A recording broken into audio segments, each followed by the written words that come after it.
नमस्कार दोस्तों, आपका स्वागत है स्कैरी वॉइस यूट्यूब चैनल पर।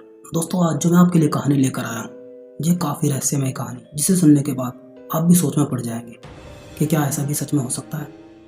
यह कहानी अमित नाम के लड़के की है। जब अमित दिल्ली से अपने गाँव ट्रेन से जा रहा था। ट्रेन काफ़ी लेट होने की वजह से अमित को गाँव पहुँचने में रात के 2 बज चुके थे जब अमित अपने रेलवे स्टेशन पर उतरा। उसके गाँव का रेलवे स्टेशन काफ़ी छोटा था, इसलिए गाँव के लिए सवारी मिलना काफ़ी मुश्किल था, और वो भी रात के समय में। कोई साधन नहीं मिलने की वजह से अमित पैदल ही अपने गांव के लिए चल दिया। ट्रेन की पटरी से होता होता अमित अपने गांव के लिए जा रहा था कि अचानक अमित को लगता है कि उसके पीछे कोई लड़की आ रही है। अमित ने पीछे मुड़कर उस लड़की से पूछा, कौन हो तुम और इतनी रात को यहाँ पर क्या कर रही हो? तो वो लड़की बताती है कि मैं हॉस्टल से आ रही थी, ट्रेन लेट हो जाने की वजह से मैं भी लेट हो गई। वो लड़की अपने घर के बारे में बताती तो पता चलता है अमित को जिस रास्ते से अपने गांव जाना था उसी रास्ते में उस लड़की का घर भी पड़ता था। तो अमित उससे बोलता है कि कोई बात नहीं, मैं तुम्हें तुम्हारे घर तक छोड़कर तभी आगे जाऊंगा। लड़की बातों ही बातों में बताती है कि लड़की 12th क्लास में पढ़ती है और उसके पिताजी का नाम अर्जुन सिंह है, जो कि गाँव में ही खेती बाड़ी करते हैं। लड़की थोड़ा लंगड़ा कर चल रही थी, तो अमित पूछता है कि तुम्हारे पैर में क्या हुआ? तो वो लड़की बताती है कि ट्रेन से उतरते टाइम मेरे पैर में चोट लग गई है, जिसमें कि काफ़ी दर्द हो रहा है। अब अमित और वो लड़की ट्रेन की पटरियों के किनारे किनारे जा रहे थे। ट्रेन की पटरियों के एक साइड तो खेत खलियान और दूसरी तरफ छोटी मोटी आबादी थी, जहाँ पर कुछ घर बने हुए थे और कुछ घर बन रहे थे। किसी किसी घरों में लाइट जल रही थी।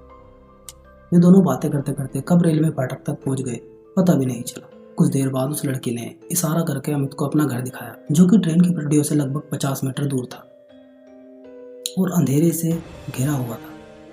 तो अमित बोलता है कि चलो मैं तुम्हें छोड़ देता हूँ, मगर लड़की कहती है नहीं, अब तो मैं घर पहुँच गई हूँ, अब मैं जा सकती हूँ, अब कोई परेशानी नहीं होगी।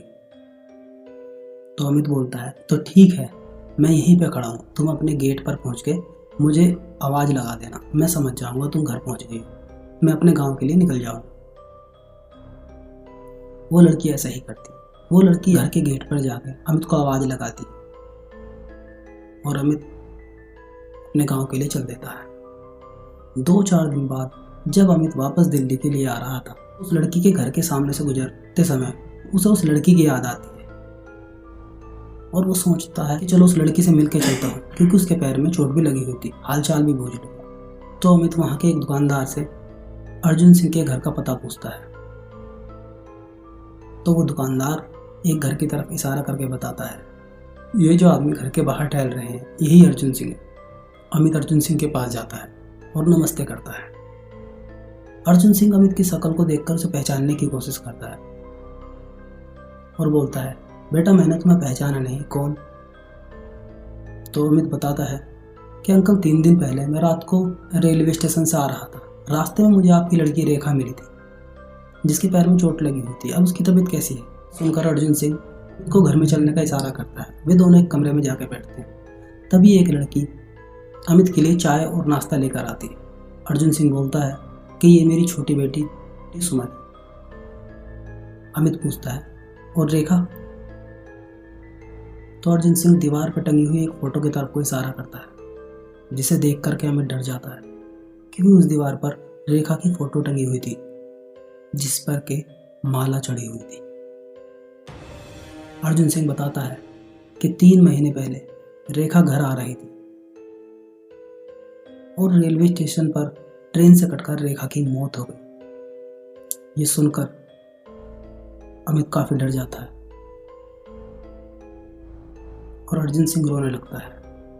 अपना आप को थोड़ा शांत करने के बाद अर्जुन सिंह बोलता है कि मेरी बेटी रेखा काफी हंसमुख थी, अब वो कैसी दिखती है? वो कुछ परेशान थे? मगर अमित बोलता है कि नहीं, उसकी बातों से तो नहीं लगा कि वो परेशान थी। अमित बोलता है ठीक है अंकल, मैं चलता हूँ। अर्जुन सिंह बोलता है कि बेटा आते रहना, हमें अच्छा लगेगा। जैसे ही अमित घर से बाहर निकलता है, उसे कुछ दूरी पर रेखा खड़ी दिखाई देती है। अमित डर जाता है और रेलवे स्टेशन की तरफ को दौड़ लगा देता है। उस दिन के बाद कभी भी अमित रात को अपने घर वापस नहीं आया। जब भी उसे शहर से गाँव आना होता था वो दिन में ही आता था। तो दोस्तों, कैसी लगी आपको ये कहानी? प्लीज़ लाइक और कमेंट करके जरूर बताएं। ऐसी ही और रहस्यमय कहानी सुनने के लिए हमारे चैनल को सब्सक्राइब करें। मिलते हैं एक और नई कहानी के साथ। तब तक के लिए जय हिंद।